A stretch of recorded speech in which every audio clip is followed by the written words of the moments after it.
Hello students, welcome to our channel Study Bird. Today we will continue chapter number 4, States of Matter. Change of states. You have already seen how water changes into water vapor on heating and to ice on cooling.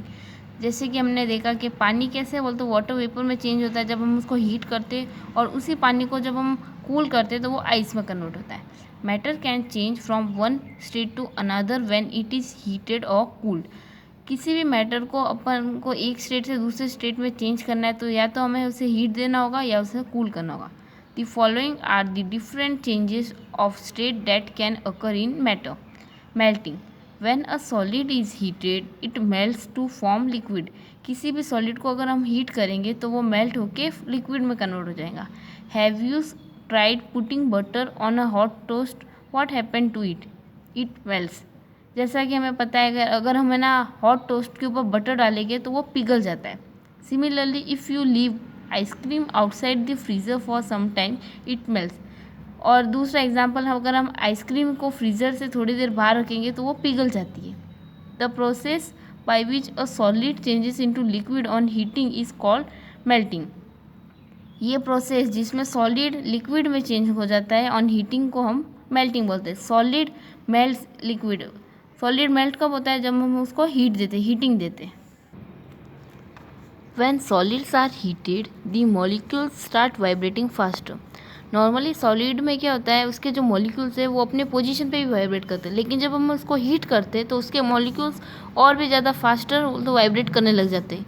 They are able to overcome the strong force of attraction between themself. और उसके कारण वो उनके जो force of attraction को ना पार कर लेते हैं. They start moving around. और फिर वो आसपास मूव करने लग जाते हैं. This is how solids change into liquid on heating. इस तरह सॉलिड लिक्विड में चेंज होता है हीटिंग करने पर. Evaporation. When a liquid is heated it evaporates to form a gas. जब हम लिक्विड को हीट करते हैं तो वो इवापरेट हो जाता है और गैस में कन्वर्ट हो जाता है. Water changes into water vapour on heating. Water vapour में कन्वर्ट हो जाता है हीटिंग पे. The process by which a liquid changes into vapor its gaseous form on heating is called evaporation.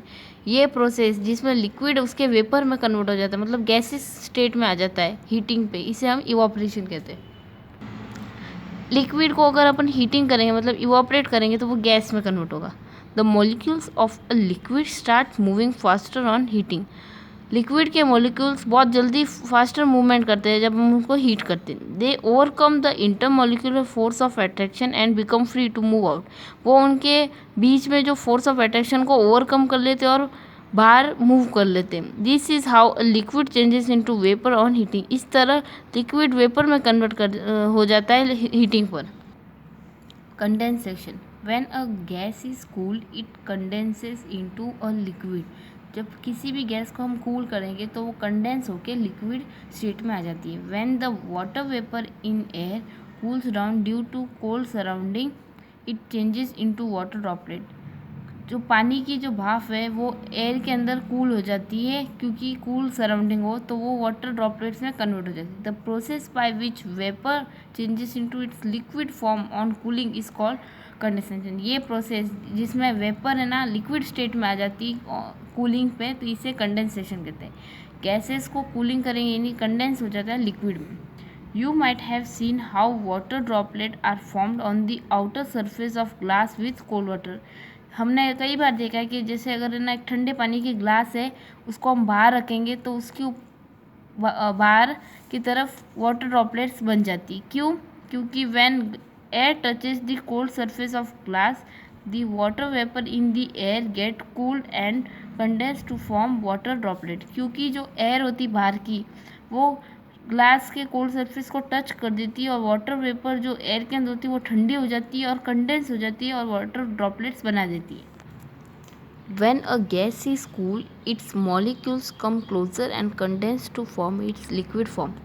किसी भी गैस को अगर हम कूल करेंगे तो उसके मॉलिक्यूल्स और पास में आ जाते हैं और कंडेंस होके लिक्विड फॉर्म में कन्वर्ट हो जाते हैं.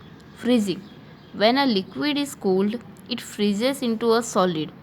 किसी भी अगर लिक्विड को हम कूल करेंगे तो वो फ्रीज होकर सॉलिड में चेंज हो जाता है. The process by which a liquid changes into a solid state on cooling is called freezing. This ये प्रोसेस जिसमें लिक्विड है ना सॉलिड में चेंज हो जाता है कूलिंग करने पर, इसे हम फ्रीजिंग कहते हैं। लिक्विड को हम कूलिंग करेंगे मतलब फ्रीज करेंगे तो वो सॉलिड में कन्वर्ट हो जाता है। When you put a water in a freezer it turns into ice. जैसे अगर हम पानी को फ्रीज़र में रखेंगे तो वो आइस में कन्वर्ट हो जाता है। It happens because when a liquid is cooled the molecules attract each other more and become tightly packed। ये इसलिए होता है क्योंकि अगर हम लिक्विड को कूल करेंगे तो उसके मॉलिक्यूल्स और भी ज़्यादा अट्रैक्ट करेंगे और टाइटली पैक्ड हो जाएंगे।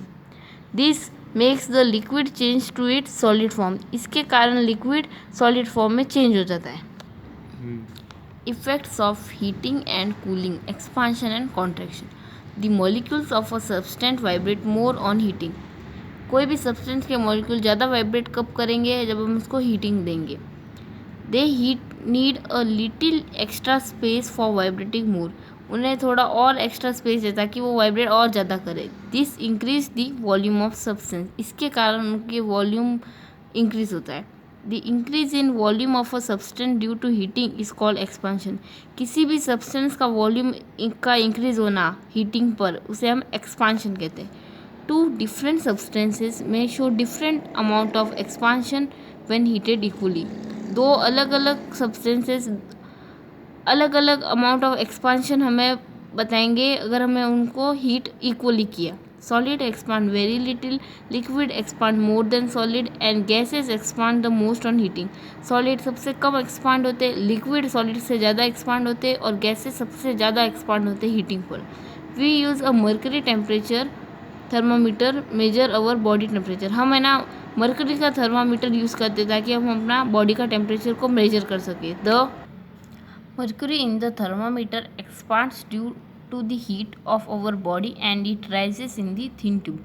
थर्मामीटर में जो मर्क्यूरी होता है वो एक्सपांड इसलिए करता है ताकि हमारी बॉडी उसको हीट देती है और वो उस थिन ट्यूब में राइज हो जाता है। We read the mark to which mercury has expanded as the body temperature. और हम उस मार्क को पढ़ लेते ज़्यादा तक मर्क्यूरी एक्सपांड हुआ था अपने बॉडी टेम्परेचर के according. On the other hand when things are cool the molecules vibrate lesser and come closer to each other. दूसरी तरफ अगर हम थिंग्स को कूल करेंगे तो उसके मॉलिक्यूल वाइब्रेट कम होंगे और पास में आ जाएंगे और उनको कम स्पेस चाहिए। दस थिंग्स कॉन्ट्रैक्ट ऑन कूलिंग। इससे थिंग्स कॉन्ट्रैक्ट हो जाते हैं कूलिंग पे। Different things contract differently on equal amount of cooling. अलग अलग थिंग्स कॉन्ट्रैक्ट अलग अलग तरीके से करती है अगर हम सेम अमाउंट ऑफ कूलिंग देते हैं। Solid contract the least, liquid contract more than solid and gases contract the most on cooling. सबसे कम सॉलिड कॉन्ट्रैक्ट होते हैं, लिक्विड सॉलिड से ज़्यादा कॉन्ट्रैक्ट होते हैं और गैसेज सबसे ज़्यादा कॉन्ट्रैक्ट होते हैं on cooling. Changes in our surrounding. There are many changes taking place around us all the time. हमारे आसपास बहुत सारे चेंजेस रोज होते रहते हैं। Evaporation and freezing of water, ripening of fruits and growth of plants and animal are all the changes that we often see around us. Evaporation of water, freezing of water, फल का पकना, plant का growth करना, animals वगैरह, ये सब हम रोज़ देखते हैं। We can categorize all the changes into main two types, physical change and chemical change। हम सारे changes को दो main types में categorize कर लेते हैं, physical change और chemical change। Physical change। In a physical change no new substance is formed। Physical change में कोई भी नया substance नहीं बनता।